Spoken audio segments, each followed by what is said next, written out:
السلام علیکم ویورز، کیسے ہیں سب؟ امید کرتی ہوں سب خیریت سے ہوں گے۔ سو آج اسٹارٹ کرنا ہے ہم نے نیو ناول نیلم کا مرکب از قلم دیویا تبسم، بٹ اس سے پہلے ایک چھوٹی سی ریکویسٹ ہے کہ میرے چینل کو سبسکرائب کیجیے، لائک کیجیے اور بیل آئیکن پر ضرور کلک کیجیے۔ اسٹارٹ کرتے ہیں اپنا ناول نیلم کا مرکب از قلم دیویا تبسم۔ یہ ایک فرضی کہانی ہے جس کا تعلق کہانیوں کی دنیا سے ہے۔ اس کا کوئی واقعہ، کوئی کردار حقیقی نہیں ہے۔ رات گہری اور سرد تھی، موسم سرما کی پہلی بارش تھی، ہر سو سناٹے اور خاموشی کا راج تھا۔ بارش صرف برس نہیں رہی تھی بلکہ چھاجو چھاج برس رہی تھی، اور اس طوفانی بارش کے خطرے کا ثبوت اس کی بوند بوند کا ترچھا ہونا تھا۔ کڑکتی بجلی گھروں میں بند لوگوں کے بھی دلوں کو کپکپانے پر مجبور کر رہی تھی۔ آسمان اتنا سیاہ رنگ اور ابر آلود تھا کہ ہر اٹھتی نظر سہم کر زمین پر جم جاتی۔ جہاں اس بارش نے سیلاب کا منظر پیش کر رکھا تھا، ہر بندہ بشر کی زبان پر کلمہ خیر تھا، روئے زمین پر دھڑکنے والا ہر دل کپکپا رہا تھا۔ ایسے ہی منظر میں کچھ حیران کن تھا، کچھ تھا جو ٹھٹکنے پر مجبور کر رہا تھا، کچھ تھا جو اس منظر کے خلاف تھا۔ کیا تھا وہ؟ کون تھا وہ جس کے اندر اس ہولناک اور دھڑکتے قلوب کی دھڑکنوں میں ارتعاش پیدا کر دینے والے اس طوفان نے بھی ہلکی سی دہشت قائم نہ کی تھی؟ چلتے ہیں پھر ایسے کرداروں کی دنیا میں جہاں خوف بھی کپکپاتا ہے، جہاں آنسو بھی اشک بہاتے ہیں، جہاں آہیں بھی سکتے ہیں، جہاں ایک فرعون کی بادشاہت ہے۔ ہاں، فرعون، 21ویں صدی کا فرعون، شاید نہیں بلکہ یقیناً نہیں۔ فرعون نے تو گھر گھر کا بچہ مارا تھا، اور اس نے تو ہر گھر کا چراغ بجھانے میں کوئی کسر نہ چھوڑی تھی۔ اس نے بچے، عورتوں، جوان، بزرگ کسی کو نہ بخشا تھا، وہ بخشنے والوں میں سے تھا ہی نہیں۔ اس حساب سے تو یہ شخص فرعون سے بھی بدتر تھا۔ وہ انسان نہیں تھا، وہ خود کو انسان نہیں کہتا تھا، وہ تھا جس کو دیکھ کر چلتے خون کی گردش تھم جائے، جس کو دیکھ کر چلتی نفس رک جائے، جس کو دیکھ کر صرف خوف آئے، دہشت ہو اور روح کپکپا جائے، جس کے بارے میں اس اسلامی جمہوریہ پاکستان کی افواج، پولیس اور خفیہ ادارے بھی ثبوت اکٹھے کرنے میں ناکام رہے تھے، مگر پاکستان کے قانونی اداروں میں بھرتی نوجوان کم ہمت نہیں تھے۔ ہر مشن کی ناکامی پر بھی وہ ہمت ہارنے والوں میں سے نہ تھی۔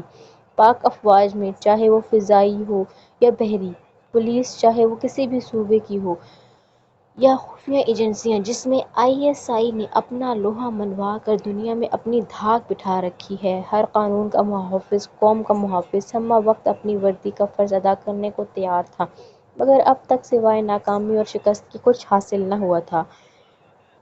بجلی کی چمک نے اس گھپ سیاہ اندھیرے میں ایک لمحے کو روشنی کر دی تھی، ایک ہلکی سی چنگاری کی مانند یہ بجلی کڑکی اور اس بوسیدہ عمارت کا زینہ چڑھتے ایک مغرور شخص کے مضبوط لیدر کے جوتوں پر پڑی، بالکل سیاہ رنگ کے جوتے۔ اس کی چال سے ہی تکبر، گھمنڈ اور غرور ٹپک رہا تھا۔ وہ اکیلا یہ زینے طے نہ کر رہا تھا۔ بجلی ایک بار پھر پوری ہولناکی سے کڑکی تھی، ایک بار پھر روشنی پیدا ہوئی جو سیدھا اس شخص کے ساتھ گھسیٹے جانے والے ایک قطعی رنگ کے لباس میں موجود نوجوان پر پڑی تھی، جس کی حالت سے بخوبی اندازہ لگایا جا سکتا تھا کہ اس نے چند لمحات قبل بری طرح سے تشدد سہا ہے۔ اس نوجوان کی شرٹ اس قدر بھر چکی تھی کہ اس کا تن ڈھانپنا ناممکن تھا، اس کی کمر پر گرم لوہے کے آلے سے جیسے کسی نے بے دردی سے نشان ڈال رکھے تھے۔ اس کے جسم پر موجود نشان چیخ چیخ کر اس بات کی گواہی دے رہے تھے کہ اسے لوہے کی زنجیروں سے پیٹا گیا ہے۔ ہونٹ پھٹے پڑے تھے، یہاں تک کہ نچلے لب کا گوشت امٹ کر منہ سے باہر لٹک رہا تھا، ناک سے خون لکیروں کی مانند بہہ چلے جا رہا تھا۔ اس کے پیر ننگے تھے، جس کے تلوؤں پر آبلے پڑے تھے، موٹے موٹے دانے پانی سے بھرے پڑے تھے۔ جیسے جیسے وہ مغرور دیوتا اسے زینوں سے گھسیٹتا اوپر لے جا رہا تھا، اس کے جسم سے خون بہہ بہہ کر ان راستوں پر نشان چھوڑ رہا تھا۔ قدموں کی تھمک اس 3 منزلہ قدیم بوسیدہ اور رہائش گاہوں سے میلوں فاصلے پر موجود عمارت میں گونج رہی تھی۔ وہ مغرور دیوتا اس نوجوان کو گردن سے دبوچے ہوئے تھا، پھر بھی اس کے چہرے پر کہیں مشقت کے آثار نہ تھے۔ اس شخص کے پیچھے سیاہ وردیوں میں ملبوس، ہاتھوں میں لیدر کے دستانے پہنے اور بھاری AK-47 رائفلز تھامے مضبوط جوتوں سے دھمک کی آواز پیدا کرتے کوئی 10-12 افراد تھے۔ ان کے چہرے چھپے ہوئے تھے۔ وہ مغرور دیوتا اچانک تیسری منزل کے سرے پر آ کر رک گیا۔ بارش اب بھی اپنے تمام تر خطرات سمیت برس رہی تھی، بلکہ پہلے سے بھی زیادہ تیز برس رہی تھی۔ Agent 37 tell your partner to open the door. اس شخص کی آواز میں رعب تھا۔ اس نے بلوٹوتھ ایئر فون اس کے کان میں گھسیٹتے کرخت اور کڑک آواز میں حکم صادر کیا تھا، ایسی کڑکدار آواز کہ بجلی کی کڑک بھی اس کے مقابل مدھم تھی۔ نوجوان نے زور سے نفی میں سر ہلایا۔ اس کی سانسیں تک اکھڑ رہی تھیں، مگر دل میں ایک ہی آواز گونج رہی تھی، اپنے دیس کی مٹی کے لیے، اپنے جسم میں موجود خون کی ایک آخری بوند بھی بہا دوں گا۔ یہی عزم تھا اور یہی حوصلہ۔ اس مغرور دیوتا نے ایجنٹ 37 کی گردن کے گرد اپنی گرفت اور مضبوط کر لی، اتنی مضبوط کہ اس کے منہ سے خون فوارے کی مانند ابل کر باہر نکلنے لگا۔ معاون اس کی نظر لکڑی کے مضبوط دروازے پر پڑی اور بوسیدہ عمارت میں اتنا نیا اور مضبوط دروازہ! وہ شخص مغرور چال چلتا آگے بڑھا۔ اس دروازے پر فنگر پرنٹ ڈور لاک تھا۔ ایک فاتحانہ مسکراہٹ نے اس کے انابی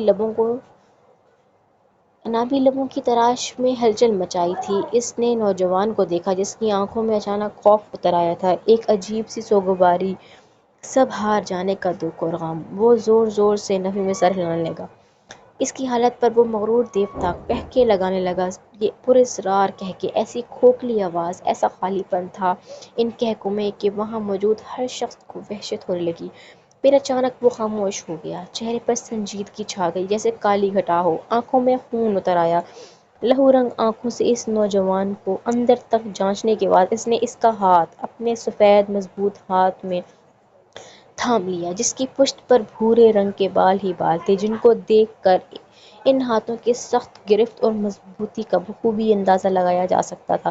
اب وہ اس نوجوان کا ہاتھ فنگر پرنٹ ڈور لاک کی طرف بڑھا رہا تھا۔ ملک کے محافظ کے ہاتھوں میں اتنی سکت نہ تھی کہ اپنی 3 ماہ کی محنت پر پانی پھرتے اس شخص کو روک سکتا۔ آنسو قطرہ قطرہ بہنے لگے۔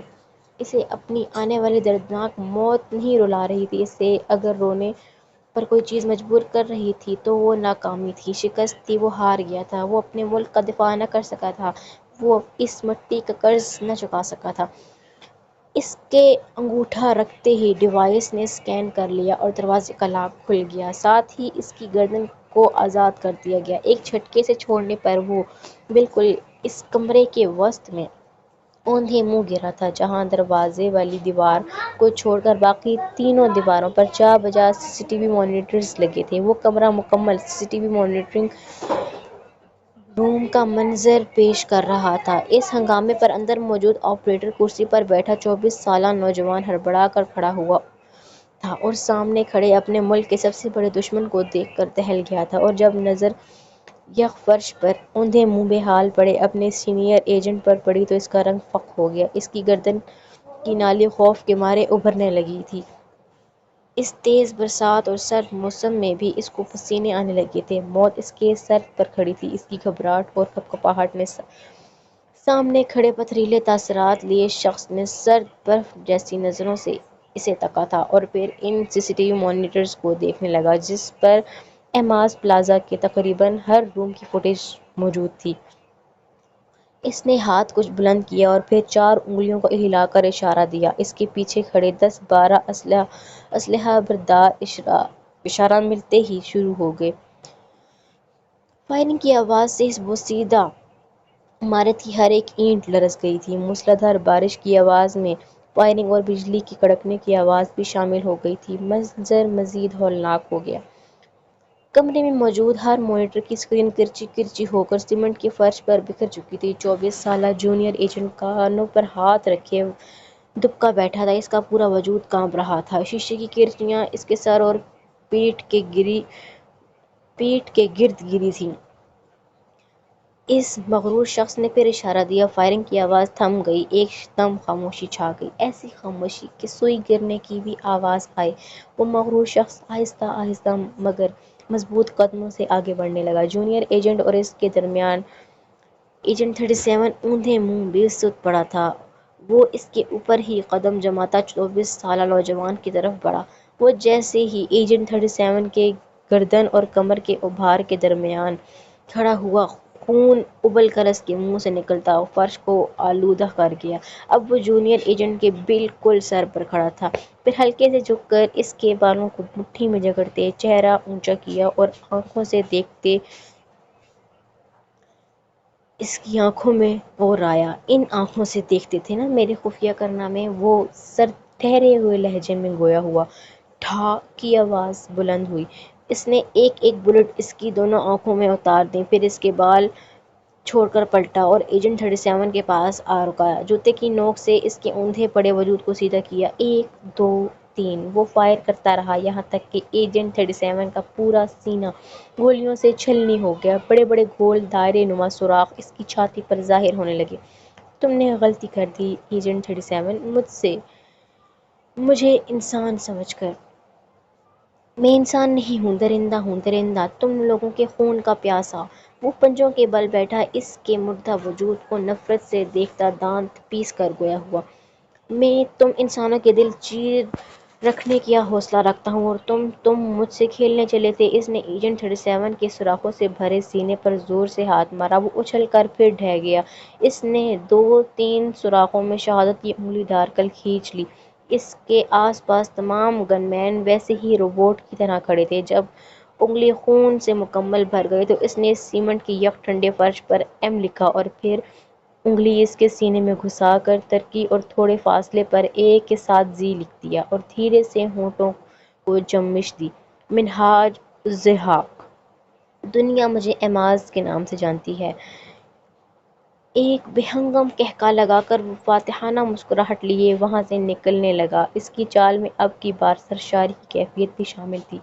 وہ عمارت کے آخری سرے پر پہنچا تھا جب ایک گن مین وہاں پہلے سے اس کے لیے چھتری لیے کھڑا تھا۔ سامنے سڑک پر اندھیرا ہی اندھیرا تھا۔ بجلی کڑکی اور سڑک کا منظر صاف نظر آیا، جہاں ایک لمبی قطار میں 4 اسلحہ بردار گاڑیاں کھڑی تھیں۔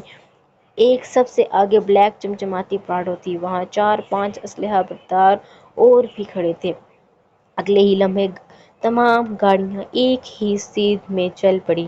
سڑک پر بارش کا پانی ان کے پہیوں سے اچھلتے دور دور تک گر رہا تھا، جس کا شور وقتی تھا۔ قدیم عمارت میں 2 لاشیں بے یار و مددگار پڑی تھیں۔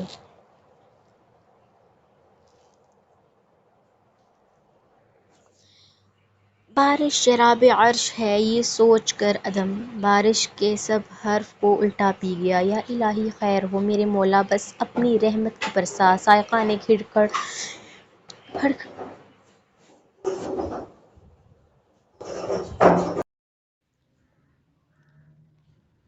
بارش شراب عرش ہے یہ سوچ کر ادم بارش کے سب حروف کو الٹا پی گیا۔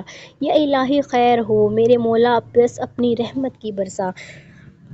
سائقہ نے کھڑ کھڑ کی آواز پیدا کرتے کھڑکی کے دونوں پٹ تھام کر زور سے کھینچتے بند کیے۔ کمرے میں پھیلی LED بلب کی روشنی موسم کی دہشت کو کچھ حد تک کم کر رہی تھی۔ درمیانہ سا کمرہ، جس کی دیواروں پر جا بجا مختلف قسم کے چارٹس اور کارڈز لگے تھے، ایک پوری دیوار عجیب و غریب اقسام کے پتھروں کی تصاویر سے بھری پڑی تھی۔ ایک کونے پر چھوٹا سا بیڈ تھا، اس کے ساتھ والی دیوار کے ساتھ الماری، رائٹنگ ڈیسک اور ایک بک شیلف تھی، جس میں نصف سے زائد اردو ادب بھرا پڑا تھا، اور اس میں بھی زیادہ تر سفر نامے، جن میں ابن نشا کے چلتے ہو تو چین کو چلیے، دنیا گول ہے، نگری نگری پھرا مسافر اور دیگر ادبا کے بھی شامل تھے۔ کچھ اردو کے مشہور ناول پڑے تھے، جن میں اردو ادب کا پہلا ناول ڈپٹی نذیر احمد کا مرات العروس اور عبدالحلیم شرر کے تاریخی ناول مرزا ہادی رسوا کا امراؤ جاں، عزیز احمد کے خون، مرر، آگ، شبنم اور گریز شامل تھے۔ غرض یہ کہ اس بک شیلف کی مالک کا ذوق قابل دید تھا۔ اس کے ساتھ والی دیوار سے ملحق دروازہ اٹیچڈ واش روم کا تھا۔ گڑیا اب اٹھ جاؤ۔ بابا جان کھانے پر بلا رہے ہیں، دادو بھی انتظار کر رہی ہیں۔ سائقہ نے چھوٹے سے بیڈ کے وسط میں کمبل میں دبکے وجود کو ہلایا اور خود بھی اس کے برابر آ بیٹھی۔ آپی پلیز ابھی ہمیں نہ اٹھاؤ، ہم نے نہیں کھانا۔ وہ وجود ٹس سے مس نہ ہوا، کمبل ابھی بھی اس کے چہرے پر تھا۔ آپی کی جان برسات تھم چکی ہے اور تم ویسے بھی گھر میں ہو، محفوظ ہو، پھر یہ خوف کیسا؟ سائقہ نے کمبل کے اوپر سے ہی اندازاً اس کا سر تھپتھپایا۔ خوف نہیں تو؟ اس نے ہلکے سے کمبل کو دونوں مٹھیوں میں جکڑ کر سرکایا۔ اس کی گول بادامی ساخت لیے ہلکے سبز رنگ کی آنکھیں جن پر گھنی خمدار سیاہ پلکیں پردہ کیے ہوئی تھیں کمبل سے جھانکنے لگیں۔ اب وہ اٹھ کر اپنے سرہانے بیٹھی سائقہ پر جم گئی تھیں۔ ہم خوفزدہ تو نہیں ہیں؟ آپ تو جانتی ہیں نیلم بہت بہادر ہے۔ اس کی بات پر سائقہ کے ہونٹ ہولے سے مسکرائے۔ اگر خوفزدہ نہیں ہو تو باہر نکلو۔ شاباش حریہ، سائقہ نے کہتے ہوئے کمبل کھینچا۔ اس کی چھوٹی سی لال ہوتی ناک جس میں گولڈ کی نوز پن چمک رہی تھی اب صاف دکھنے لگی تھی۔ نہیں آپی، مت کریں تنگ، ہم نے نہیں جانا باہر۔ وہ وجود پھر سے کمبل کو کھینچنے لگا مگر سائقہ کے ایک اور جھٹکے سے اس کا پورا چہرہ باہر نکل آیا۔ آتشی رنگ کے بھرے بھرے ہونٹ جن کے کنارے کچھ گہرے رنگ کے تھے، روئی جیسے گال بھی گلابی اور لال رنگ کی آمیزش کا حسین امتزاج پیش کر رہے تھے۔ اس کا چاند کی چاندنی کی طرح جگمگاتا رنگ ہر دیکھنے والی آنکھ کو خیرہ کر دینے کی صلاحیت رکھتا تھا۔ ہم تمہاری آپی ہیں گڑیا، اچھے سے جانتے ہیں تم بارش کی بجلی کے کڑکڑانے سے کتنی خوفزدہ ہو جاتی ہو۔ جب تک میں زبردستی گھسیٹ کر ڈائننگ ٹیبل پر نہ لے جاؤں تم کو توفیق نہیں ہوتی کمبل سے نکلنے کی۔ سائقہ نے ایک جھٹکے سے اب پورا کمبل کھینچ لیا تھا۔ آپی، وہ چیختی ہوئی اٹھ بیٹھی۔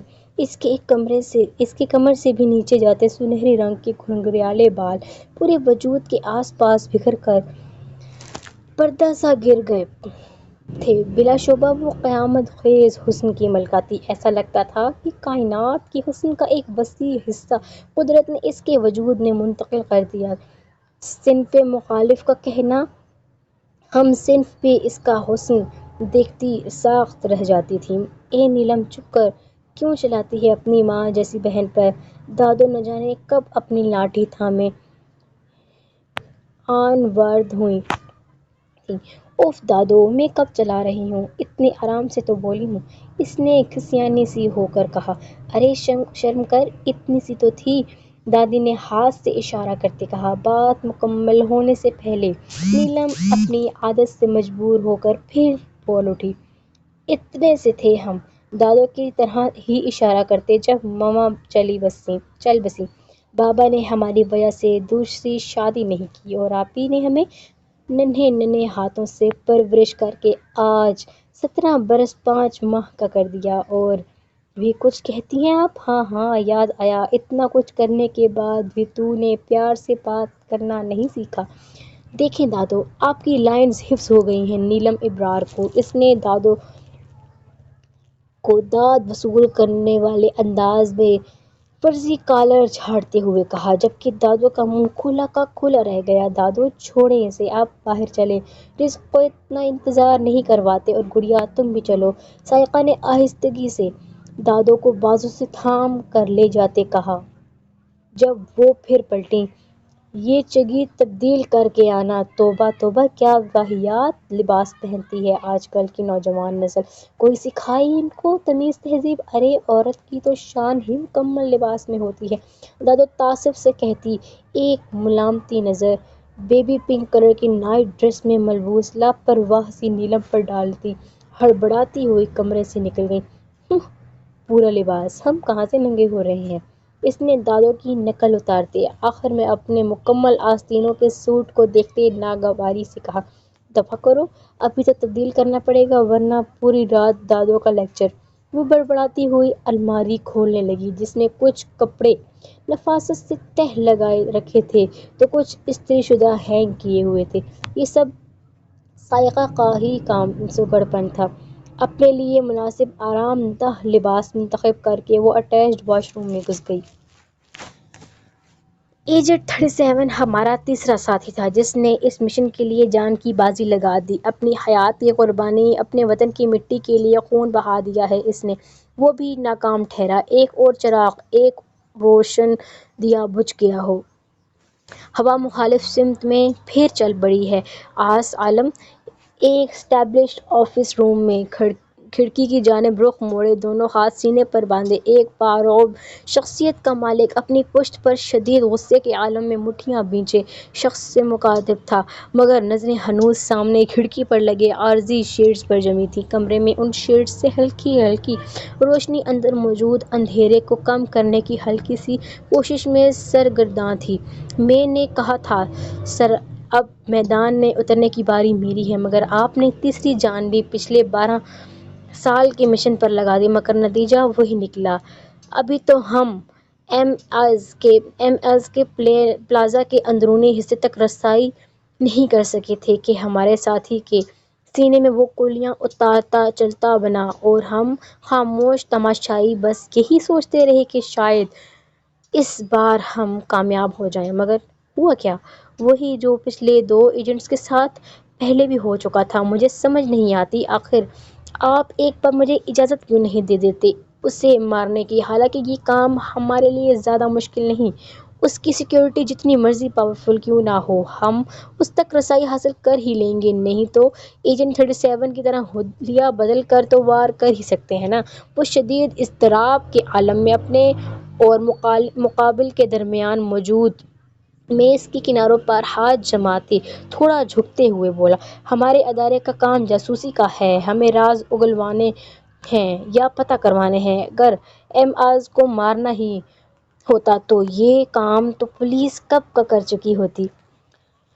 اس کے لیے آرمی کو ہمارے سہارے کی ضرورت نہیں تھی آس، اور یہ بات تم بھی جانتے ہو کہ جیسے ہی ایم آز نے آخری سانس لیا سارے راز اس کے ساتھ ہی دفن ہو جائیں گے اور ہم ہاتھ ملتے رہ جائیں گے۔ سوالات بھی ویسے ہی بغیر جوابات حاصل کیے ہمارے منہ پر طمانچہ مارنے لگیں گے۔ پاکستان کی جامعات کالجز تک ڈرگز، ہیروئن، کوکین، آئسی منشیات کیسے پہنچتی ہیں؟ تمہیں پتہ ہے پچھلے 10 سال میں 60,000 افراد دہشت گردی، جبکہ اس سے 4 گنا زیادہ افراد ہر سال منشیات کے استعمال کے باعث اپنی جانوں سے ہاتھ دھو بیٹھتے ہیں۔ تقریباً ہر سال 2.15 لاکھ بندہ اس زہر کی وجہ سے مر رہا ہے، اور اس کے پیچھے کس کا ہاتھ ہے؟ منہاج الحق کا۔ اور اس کی جڑیں تو سعودیہ، امریکہ، بھارت تک پھیلی ہیں۔ کچھ دن قبل ایک منشیات کے اسمگلر کو سعودیہ میں پکڑے جانے پر 22 لاکھ جرمانے کے ساتھ عمر قید کی سزا سنائی گئی، مگر اس نے اپنی جڑوں کا ذکر تک نہیں کیا۔ اس کی پشت پناہی کس نے کی؟ ایم آز نے، مگر نام تک نہ آیا اس کا۔ کیوں؟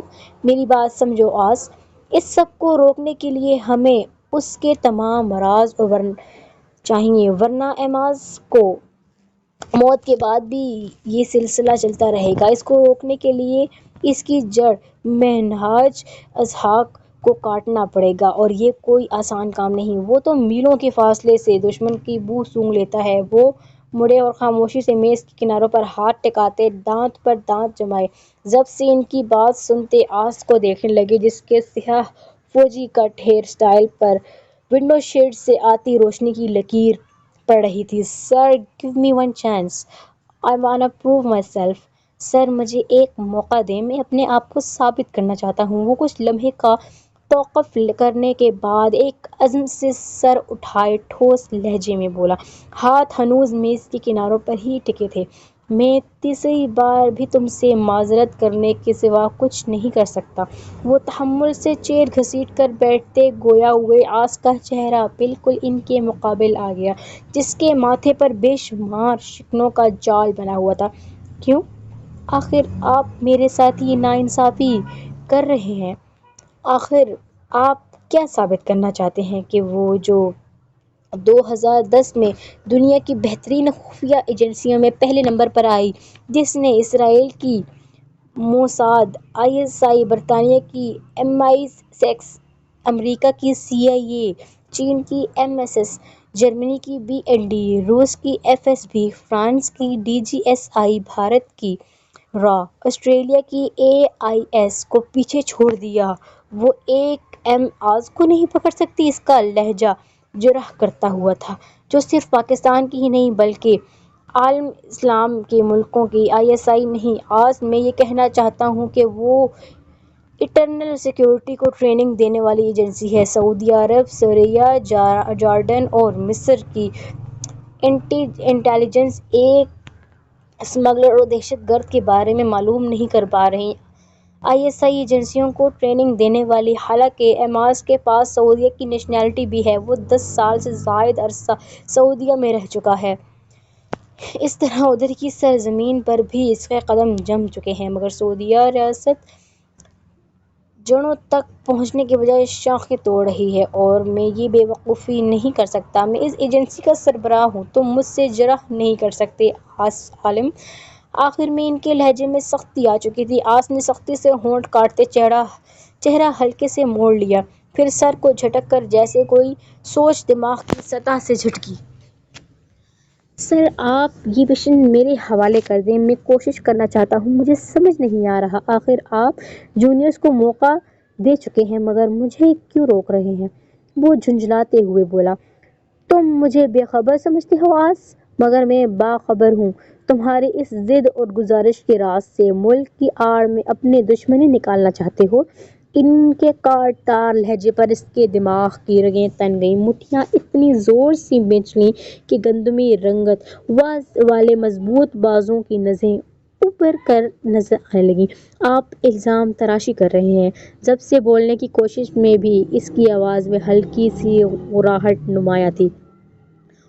ہوٹل میں جو ٹرک کے ذریعے میرٹ الزام تراشی 20 ستمبر 2008 میں اسلام آباد کے بلاسٹ ہوا تھا، اس میں جاں بحق ہونے والے 55 افراد میں تمہارے والد بھی شامل تھے۔ پولیس نے 3 افراد کو اغوا کیا، مگر کوئی ثبوت ان کے خلاف نہ ملنے پر چھوڑ دیا گیا۔ ایسے میں ایک بندہ ایماز کی گینگ کا تھا، جس کو بعد میں PIA کی لندن جانے والی پرواز میں 20 کلو ہیروئن کے ساتھ پکڑ لیا گیا تھا، جس سے ایماز پر تمہیں صاف یقین ہو گیا، اور تم نے اپنے ماں باپ کی موت کے بعد سے ہی آرمی جوائن کی اور پھر پچھلے کا حصہ بن گئے تاکہ دہشت گردی کا خاتمہ کر سکو اور ایماز سے اپنے والدین کی موت کا ISI 5 سال میں بدلہ لے سکو۔ 19-20 کے فرق کے علاوہ تمام حقیقت ہے۔ I'm right؟ وہ اطمینان سے دونوں ہاتھوں کی انگلیوں کو ایک دوسرے میں پھنسائے اس کے فق ہوتے چہرے کو دیکھتے بولے۔ وہ صرف میرے والدین کا ہی نہیں، نہ جانے کتنوں کے والدین کا، بیوی بچوں کا قتل ہے۔ جب تک اس کا گریبان میرے ہاتھوں میں نہیں آ جاتا، میں سکون سے نہیں بیٹھوں گا۔ اس کی آواز تیز ہو گئی، ساتھ ہی غصے سے لکڑی کی میز پر لگے چوڑے شیشے پر مکہ رسید کر کے غصہ نکالا۔ اس کے خون میں شرارے دوڑنے لگے تھے۔ یہی اس کی جذباتیت کی بنا پر میں تمہیں انکار کرتا رہا ہوں۔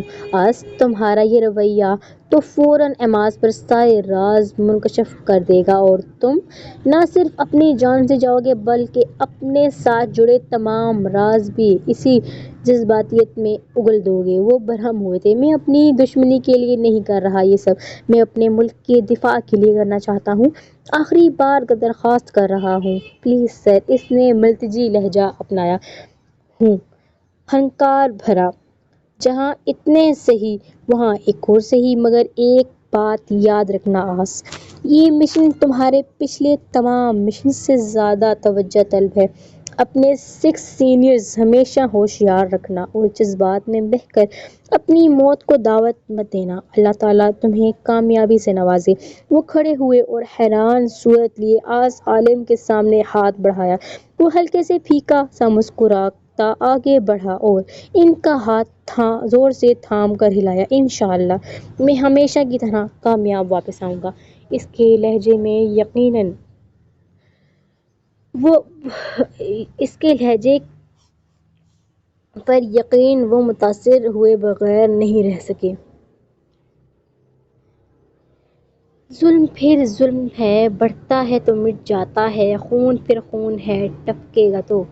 کل کی طوفانی بارش کے بعد آج مطلع صاف تھا، مگر دھوپ اپنی تمام تر شدت سے قائم دائم تھی۔ چونکہ موسم سرما کا آغاز تھا تو یہ دھوپ بھی بڑی سنہری تھی، ہڈیوں میں اتر جانے کو تیار۔ تیز ہوا کے جھونکے بار بار اس لاپرواہ دوشیزہ کے بالوں اور ایک طرف لڑکتی چادر سے چھیڑخانیاں کرتے آگے بڑھ رہے تھے۔ ایسے لگتا تھا کہ اس کو چھو لینے سے ہوا کے بھی انداز میں نزاکت آ گئی ہو۔ وہ آس پاس سے بے نیاز دو تین شاپنگ بیگز ایک ہاتھ میں پکڑے اور کچھ بڑے بڑے چارٹس رول کیے دوسرے ہاتھ میں تھامے سڑک پر ناک کی سیدھ میں چل رہی تھی، کھلے پلازو کے اوپر گھٹنوں سے بالشت بھرا اونچی سٹائلش شرٹ پہنے، ایک ہاتھ سے شال کا ایک کنارہ تھامے باقی کو پشت سے لے جا کر دوسرے بازو میں ڈالے وہ راہ چلتے لوگوں کو ٹھٹکنے پر مجبور کر رہی تھی۔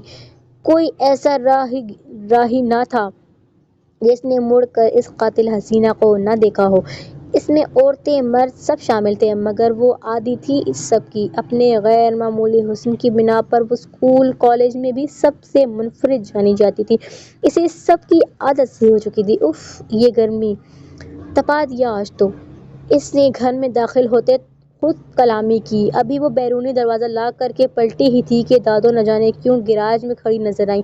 جیسے ہی ان کی نظر نیلم پر پڑی، چہرے پر ناگواری اور ماتھے پر ہزاروں لکیروں کا جال ابھرا۔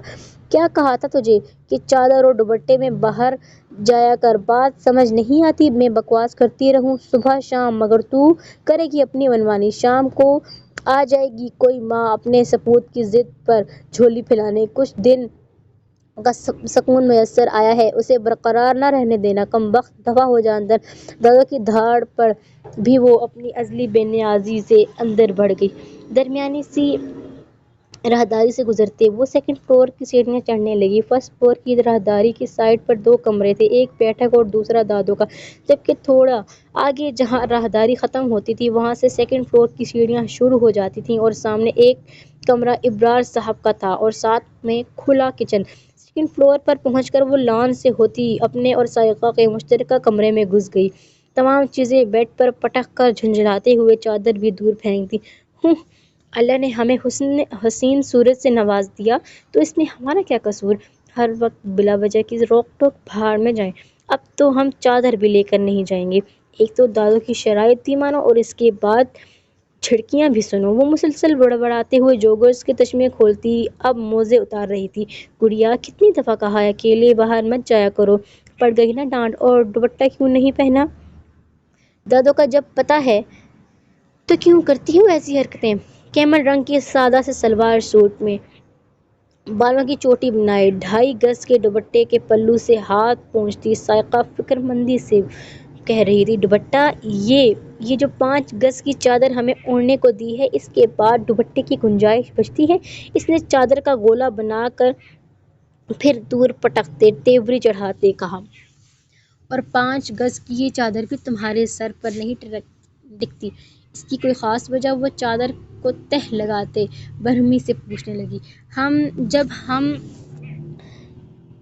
سے نہیں سنبھالی جاتی تو کیا کریں؟ زبردستی تھما دیتی ہیں دادو۔ بس یہی غلطی ہے ہماری کہ ہم دادو کی ہر بات مان لیتے ہیں۔ آئندہ نو چادر۔ وہ تیز تیز بولتی اپنے لائے ہوئے چارٹس رائٹنگ ٹیبل پر رکھنے لگی۔ گڑیا، ایسے نہیں کہتے، بری بات ہے۔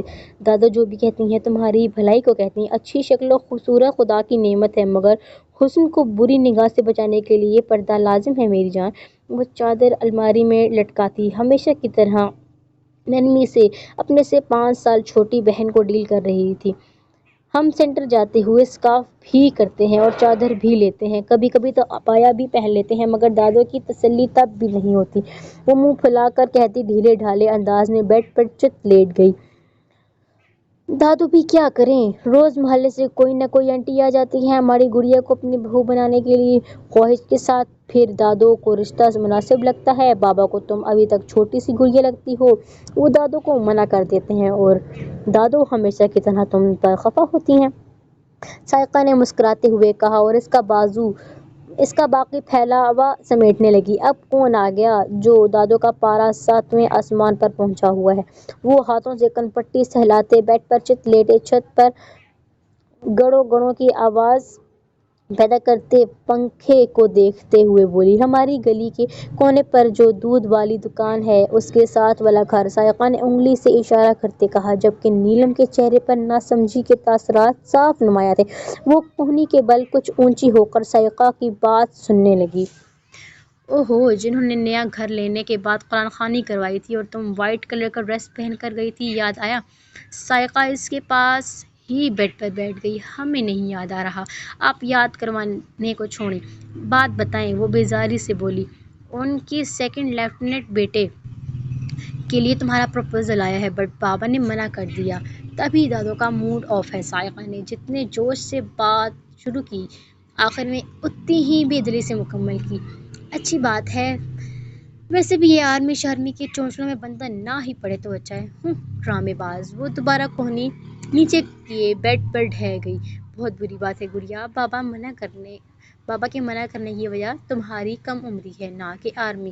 اور یہ تو اتنی اچھی بات ہے، بلکہ یہ تو عورت کے لیے اعزاز ہے کہ وہ ایسے شخص کی زندگی میں جا رہی ہے جو اپنے ملک کی حفاظت کے لیے جہاد کر رہا ہے۔ اور جب ان آرمی نیوی والوں کی بیویاں صبر و استقامت کا مظاہرہ کرتے اپنے سرتاجوں کو اس ملک کی سرحدوں کی حفاظت کے لیے دعائیں دے کر بھیجتی ہیں تو اس جہاد میں ان کا حصہ بھی بن جاتا ہے۔ انہی کی وجہ سے آج ہم سکون سے راتوں کو سوتے ہیں، جن کے احسانات دن چڑھتے ہی لوگ تار پھینکتے ہیں۔ سائقہ بول رہی تھی۔ وہ کم ہی نیلم سے ایسی باتیں کرتی تھی، مگر کیا کرتی، ہر آنے والے رشتے کے بارے میں بتانے کی ذمہ داری اس کی تھی۔ ویسے بھی ماں بن کر پروان چڑھایا تھا اس نے نیلم کو، ایسے میں اس کے منہ سے غلط بات نکلتے دیکھ کر اسے اپنی ہی کوتاہی لگتی تھی۔ سن رہی ہو نا میں کیا کہہ رہی ہوں؟ سائقہ نے غافل ہوتی نیلم کو بازو سے پکڑ کر ہلایا۔ میرا کوئی موڈ نہیں ہے آپ سے بحث کرنے کا، پہلے دے دو۔ اب آپ سب مجھ پر ہی چڑھ دوڑتے ہیں۔ وہ اس کا ہاتھ جھٹکتے بائیں پہلو پر لیٹ گئی۔ چلو آرمی کے بارے میں تمہارے یہ خیالات ہیں، ASP آہل کو بتاتے ہیں، پھر دیکھتے ہیں گڑیا کی سوچ کیسے بدلتی ہے، وہ شرارتی انداز میں کہتی اٹھ کر جانے لگی۔ جب نیلم بھاگتے ہوئے اس کی راہ میں حائل ہوئی۔ کیا آہل بھائی کب آئے؟ اس نے حیران کن نظروں سے چمکتی رنگ اور موٹی آنکھوں والی سائقہ کو دیکھتے کہا، شکل دیکھو اپنی بدھو، ابھی نہیں آیا مگر شام کو ضرور آئے گا۔ وہ اس کے سر پر چپت لگاتی جانے لگی۔ جب نیلم پھر سے بولی، کیوں آ رہے ہیں وہ؟ تمہارے ہاتھ کی چائے پینے، سائقہ معنی خیزی سے کہتے باہر نکل گئی۔ اوہ نو، وہ پھر سے بیڈ پر ڈھام ہو گئی۔ ٹوں ٹوں ٹوں۔ پولیس سائرن کی آواز قریب آتی جا رہی تھی۔ کیفیٹیریا میں بھگدڑ مچ چکی تھی۔ یہ جگہ کراچی کے شہر کی ایک مشہور جامعہ کے سامنے کا مین روڈ تھا، جہاں 15-20 پولیس کی گاڑیاں آگے پیچھے سائرن بجاتی تیزی سے اندر داخل ہو رہی تھیں۔ صرف چند سیکنڈز لگے ہوں گے، تمام طلباء کے باہر نکلنے پر پابندی لگا دی گئی۔ پولیس اہلکار ٹولیوں کی صورت اسلحے سے لیس گاڑیوں سے چھلانگیں مارتے مین روڈ پر اترنے لگے۔ ان کے مضبوط جوتوں سے پیدا ہونے والا شور دور دور تک سنا جا سکتا تھا۔ پل بھر میں پورے علاقے کو سیل کر دیا گیا۔ پولیس کی بھاری نفری جامعہ کے اندر تعینات کر دی گئی۔ طلباء کو کلاسز کے اندر جانے اور باہر نکلنے کی اجازت نہیں تھی۔ آدھے پولیس اہلکار نے جامعہ کے گرد ڈیرا ڈال رکھا تھا اور آدھی پولیس جامعہ کے بالکل سامنے بنے کیفیٹیریا میں گھس گئی۔ کیفیٹیریا کے پچھلے حصے میں ایک تنگ سی گلی تھی، جس کے اندر ایک گول سیڑھیاں چڑھنے سے کیفیٹیریا کی دوسری منزل کا ایک کونے والا کمرہ، اسٹور نما چھوٹا سا کمرہ، جہاں لگ بھگ 20-30 افراد جو کہ جامعہ کے ہی طلباء موجود تھے، مختلف منشیات کے استعمال کے ساتھ جوا لگائے لطف اندوز ہو رہے تھے۔ ایک 35 سالہ مرد سگریٹ سلگاتے 3-4 افراد کے ساتھ بیٹھا پتے کھیل رہا تھا۔ سگریٹ کا دھواں بند کمرے میں مرغولے اڑا رہا تھا۔ ہم سے جیت نہ سکو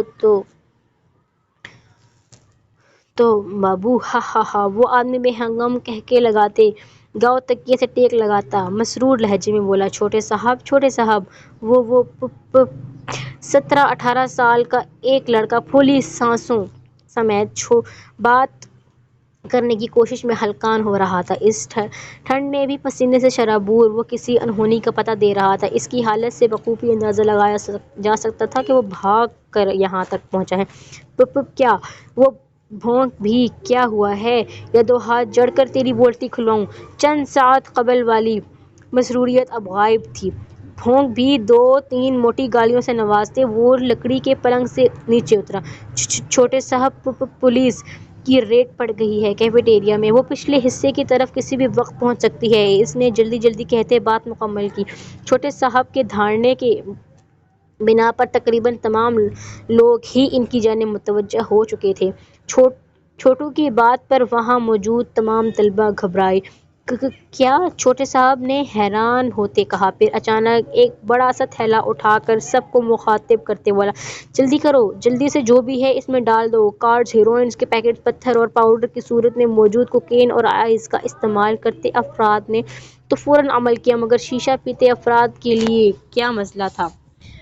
ابھی تو اوپیم اور بھنگم ٹرینکوئلائزر کے کسٹمز نہیں آئے تھے، ورنہ مسئلہ اور بڑھ جاتا۔ آئس کا استعمال کرنے والوں نے بھی ابھی تک سرنج کے ذریعے اسے اپنی رگوں میں نہیں اتارا تھا۔ انہوں نے حقے اٹھا کر کمرے کے سامنے والی دیوار کے پاس بنی شیڈ کے نیچے رکھ دیے، جو چھوٹے سے کچن کا منظر پیش کر رہی تھی۔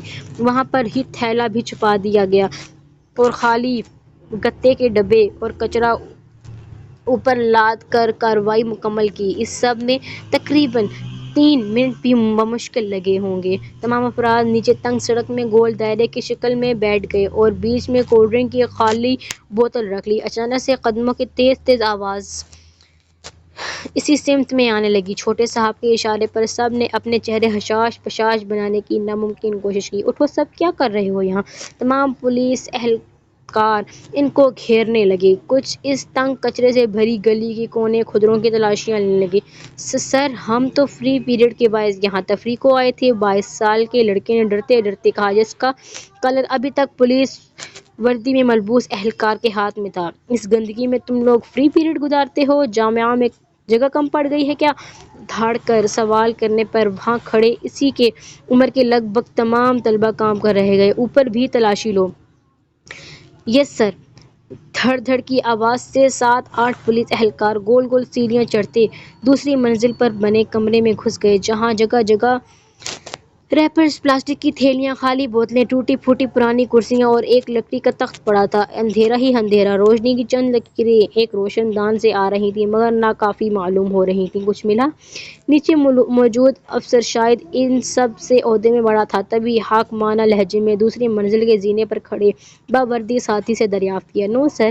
اس کے جواب پر ایس پی وحاج خود اندر چلا گیا۔ ناممکن، ایسا نہیں ہو سکتا۔ اطلاع کے مطابق منشیاتی فروخت میں اس اڈے کا بڑا ہاتھ ہے، ہماری انفارمیشن غلط نہیں ہو سکتی۔ اس کی آواز خاصی اونچی تھی۔ یہاں پر تلاش کیا؟ ایس پی وحاج نے اسٹک سے 2-3 گتے کے ڈبے ہٹاتے کہا، سوری سر، جلدی چیک کرو۔ نہیں سر، یہاں تو کچھ نہیں ہے۔ تمام افراد نے مل کر وہ جگہ خالی کر دی، مگر وہاں کچھ بھی نہ دیکھ کر ایس پی وحاج کا سارا جوش ماند پڑ گیا۔ مایوسی نے پل بھر میں اس کے چہرے کا احاطہ کیا تھا۔ چلو، اس کی مردہ سی آواز پر تمام پولیس اہلکار نیچے اترنے لگے۔ دیکھتے ہی دیکھتے ساری پولیس وہاں سے روانہ ہو گئی۔ ہر کوئی حیرانی سے کھڑا اس معجزے پر ششدر تھا۔ ایسا کیسے ممکن تھا کہ اتنی سخت ریڈ کے باوجود وہ تھیلا ان کے ہاتھ نہیں لگا تھا؟ یہ تو ناممکن تھا۔ پولیس کے جاتے ہی تمام طلبہ نے سکھ کا سانس لیا، مگر خطرہ ابھی ٹلا نہیں تھا۔ پولیس کسی بھی وقت واپس آ سکتی تھی، اسی لیے مزید 1 گھنٹے تک کوئی بھی اوپر نہیں گیا تھا، نہ ہی اپنی جگہ سے ہلا تھا۔ یہاں تک کہ گھر گھر میں موجود ٹی وی پر نیوز اینکر کے تحت پولیس کی اس ریڈ کے بارے میں ناکامی کی اطلاع عوام تک پہنچ چکی تھی۔ آپ کو بتاتے چلیں کہ منشیات کی فروخت میں دن بدن اضافے کے باعث آج کراچی کے مشہور جامعہ کے سامنے بنے کیفیٹیریا میں ہونے والی ریڈ ناکام ثابت ہوئی۔ ساتھ ہی یہ بھی بتاتے چلیں کہ ریڈ ایس پی وحاج اور اے آئی جی شہاب ملک کی زیر نگرانی ہوئی۔ نہ صرف ایک جامعہ بلکہ سرکاری اور نجی تمام تعلیمی اداروں اور ان کے آس پاس موجود ہوٹلز، کیفیٹیریا اور دکانوں پر بھی چھاپہ مارا گیا، مگر سوائے ناکامی کے کچھ ہاتھ نہ آیا۔ اس ناکامی پر ڈی آئی جی ریحان شاہ کا میڈیا سے حوصلہ افزا خطاب۔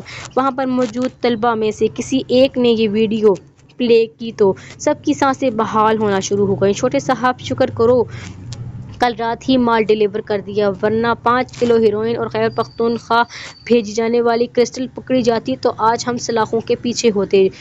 چھوٹو نے رازداری سے کہا، چل اوپر جا کر دیکھیں یہ معجزہ ہوا کیسے۔ چھوٹے صاحب فوراً اٹھ کھڑے ہوئے، پھر جاتے جاتے پلٹا، چلو تم سب بھی خالی کرو اڈے کو، اور ہاں آج بچا لیا، مگر جس کا ادھار رہتا ہے کل تک لے آئے، ورنہ پولیس کے ہتھے چڑھنا خوب آتا ہے چھوٹے صاحب کو۔ وہ نخوت سے پھنکارا، چھوٹے صاحب وہ جو چھوڑا ہے دے دو نا، مہربانی ہوگی، ورنہ پورا دن بے چین گزرے گا۔ 30 سال کا نوجوان بیچارگی سے فریاد کرنے لگا، اے چل نکل، تو 2 بار ادھار نشہ لے چکا ہے، کرسٹل تو اب تجھے کسی قیمت پر نہیں دینی، اوقات ہے نہیں، اور نشہ بھی سب سے مہنگے والا کرنا ہے کمینے کو، چل دفع ہو یہاں سے۔ چھوٹے صاحب کی اس ذلالت پر بھی وہ مسکین صورت بنائے ہاتھ پھیلائے کھڑا تھا۔ نشے کا نام ایسے ہی تو نشہ نہیں رکھا گیا تھا، اس کی لت لگ جائے تو کسی انسان کو کہیں کا نہیں رہنے دیتی۔ اس نوجوان کو بھی عادت ہو چکی تھی، غیرت، عزت نفس، پیسہ سب داؤ پر لگا کر 2 چمچ سفید پاؤڈر کھانے سے اس کو چین آ جاتا، قرار سا آ جاتا، سکون میسر لگتا۔ ابے ہٹ چھوٹے صاحب، اسے 2-3 گالیوں سے نوازتا، دور دھکیلتا، گول زینے جڑنے لگا۔ چھوٹو نے بھی اس کی تلقین میں قدم بڑھا لیے۔ اوپر پہنچتے ساتھ ہی اس نے تیزی سے شیڈ کو نیچے جھانکا، وہ جگہ خالی دیکھ چھوٹے صاحب کو حقیقتاً پریشانی نے آ گھیرا۔ یہ کھیل بڑا جان لیوا تھا، کوئی تھا جو ان کے اس راز سے آشنا ہو چکا تھا۔ اس کھیل میں تو قدم قدم پر موت گھاٹ لگائے بیٹھی تھی۔ کہیں تم اسے تو تلاش نہیں کر رہے؟ آواز قدرے صاف اور بھاری تھی۔ چھوٹے صاحب کو کرنٹ لگا تھا، وہ جو شیڈ کے پاس نیچے بیٹھا تھا 400 واٹ کا جھٹکا کھاتے اٹھا۔ کمرے کے بیرونی دروازے کے اندر کھڑا ایک وہ کوئی ہیولا سا دکھ رہا تھا۔ چونکہ کمرہ پورا اندھیرے میں ڈوبا تھا اور باہر دن کی روشنی تھی، تو ایسے میں پیچھے سے آنے والی روشنی دروازے میں ایسا توانا، مضبوط، کسرتی جسم کے حامل 6 فٹ 2 انچ کے قد کے ساتھ ایک ہاتھ میں چھوٹے سے 2-3 پیکٹس کو اچھالتے شخص سے ٹکراتی کمرے میں گھس رہی تھی۔ کون ہو تم؟ چھوٹے صاحب کی آواز میں بخود گھبراہٹ نمودار ہونے لگی۔ میں کون ہوں؟ بھاری آواز ایک بار پھر گونجی۔ وہ چند قدم آگے بڑھا۔ اب کمرے کے وسط میں کھڑا وہ صاف دکھائی دے رہا تھا، شانوں سے 1-2 انچ نیچے آتے، سیاہ گھنگھرالے بال پر گرے رنگ کا رومال مسلط کیے انداز میں باندھا ہوا تھا۔ دونوں ہاتھوں میں چوڑے چوڑے بینڈز اور باریک سی 2-3 تاروں نما بریسلٹ پہنے، آنکھوں میں بھر بھر کر سرما ڈالے، گہرے سبز رنگ کے گھٹنوں تک آتے کرتے کے ساتھ جینز میں ملبوس وہ نوجوان کوئی 26-27 سال کا ہوگا۔ اس کے ایک ہاتھ میں وہی تھیلا تھا، مگر ابھی اس کا منہ کھلا ہوا تھا اور 2-3 ہیروئن کے پیکٹس اس کے ہاتھ میں موجود تھے، جنہیں سرکس کے جوکر کی گیندوں کی طرح ہوا میں اچھالتا وہ محظوظ ہو رہا تھا۔ میں ایگل ہوں، کرخت مغرور بھاری مردانہ آواز میں جواب دیتے اس نے وہ پیکٹس چھوٹے صاحب کے منہ پر دے مارے۔